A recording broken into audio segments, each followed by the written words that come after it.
আমরা ছোটবেলায় একটা গজল গাইতাম, পুলসিরাতে দে কিয়া নবী কান্দেন যারে যার, পুলসিরাতে দে কিয়া নবী কান্দেন যারে যার, উম্মত আমার গুনাহগার গো কেমনে হবে পার, উম্মত আমার গুনাহগার গো কেমনে হবে পার।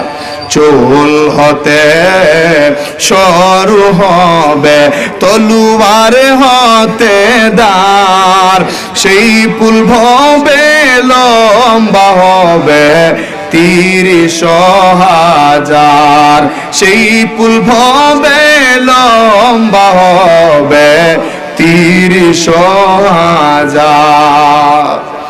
আল্লাহর নবী কি জিব্রাইল আলাইহিস সালাম দেখা দিলেন এই রাস্তাটা, রাসূল এসে বলেন উম্মতেরা রে, পুলসিরাতের পুল এত কঠিন রাস্তা রে, যেটা চুল হতে শুরু হবে তলোয়ার হতে দাঁড় হবে, প্রতিটি বান্দাকে জান্নাতে যাইতে হলে এই রাস্তা পাড়ি দিয়ে যাওয়া লাগবে।